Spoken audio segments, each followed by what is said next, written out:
when we go to the book of Acts, our blueprint for what church is supposed to be all about, there's a common thread. Perseverance, putting up with stuff, and God moving. And the common thing that was the bow wrapped around that was prayer. They were praying. They were constantly praying. Next slide, please. In Acts 1:14 it says this, all these were continually united in prayer, along with the women, including Mary, mother of Jesus, as his brothers. I could have picked any verse in Acts, but the fact was that they left no stone unturned. Everybody prayed.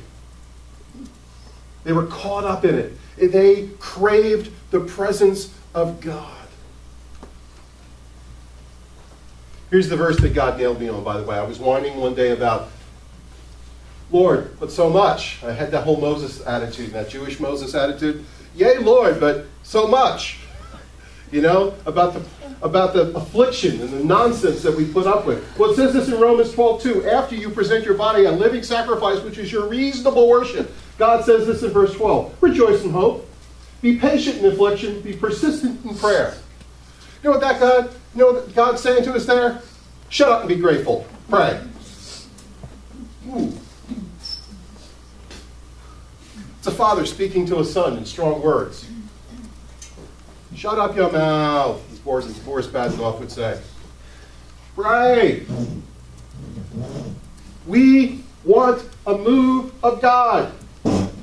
I don't want to plant one church. I want to see 50. Why? Because it's the only hope. God says this. The church is the pillar and ground of the truth. Jesus died for the church. Jesus said, I will receive my glory in the church. It is the hope of the nation that there are powerful churches. And by the way, to have a powerful church, you better have powerful families. Dynamic family units. It's God's method of organizing us for marching orders to change the world, to empower our people, to teach our people, to train our people, to help them to go out and do the things that they're supposed to do. Well, the only way it begins and starts and survives is prayer. So here's my encouragement with point 1. We're going to pray more. What do I mean by that? I shared this with the guys yesterday. I am not a Pentecostal. I have dwelt in a charismatic church, and it scared the garbage out of me. I mean, it scared me. You know, when they start pulling out the tambourines and dancing in the aisle, it's a little too exciting for me, okay?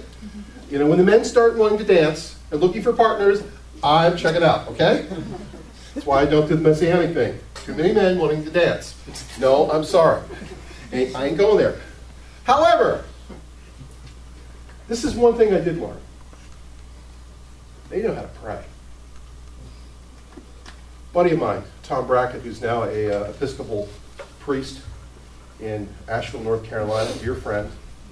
We were both Baptists together back in the day. And Tom is a good guy. Many years ago, he went over to Korea, to Paul Young Cho's church. And he said he was sitting in that international section where you get the little headphones, you get to hear it in your own language. He said, Paul Cho got up to pray. He just said, we're going to pray. And he started in the name of Jesus. And the 5,000 people there all stood up, prayed simultaneously, out loud, yelling, screaming, shaking their fists and arms, going in spiritual warfare against the enemy. He said it was like standing in front of a wall and someone turned a switch and in a moment's notice, Niagara Falls was there. He said it was the most powerful prayer experience he'd ever experienced. When God says you should pray as a people and seek God's face, when I say pray, we should all be praying out loud, simultaneously, crying out from the depths of our spirits because we crave God with everything that we have, that we want to see God move. Praise God. We have to get to that place of prayer. It's the battlefield. It's not your good works that's going to get the job done. It's not your talent. It's not your giftedness. There have been many pastors that have been gifted and much far further talented and gifted than I've ever been or ever will be. And they failed because they didn't pray. Let me tell you something.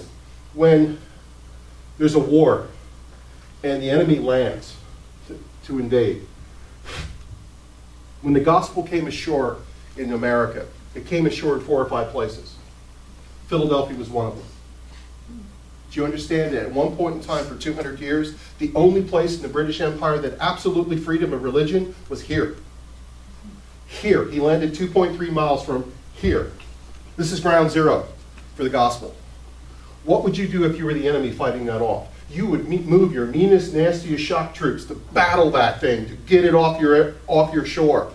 Well, let me tell you something. Whatever the satanic world moved here to fight off the gospel coming ashore is still here and breathing. And that is what we were up against. And it will destroy any one of us on its own. We are doing a work of God. When you show up to do a work of God, do not be surprised when the enemy shows up. It says in Romans 12:2, rejoice in hope. We have hope. We have the answer. Be patient in affliction. Means you're going to have to put up with stuff.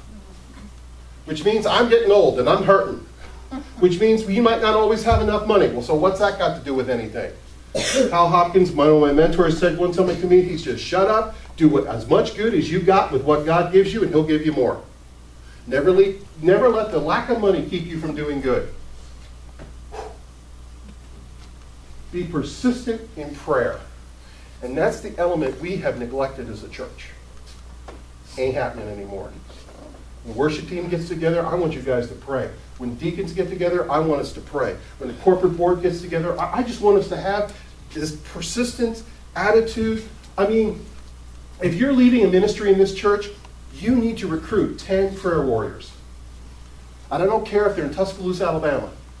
When I was a youth pastor at Bible Baptist at Darley Road, I had 10 little gray-haired little old ladies.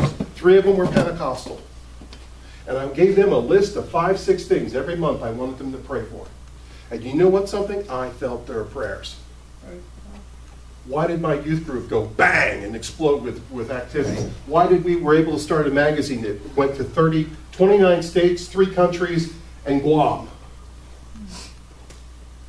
Because we had people who were praying. That's why Joy and I are developing a prayer network for ourselves personally with the churches that we're partnering with. We've got to pray, people. We've got to become a people of prayer. It's not hard stuff. All you need is a prayer buddy to get going.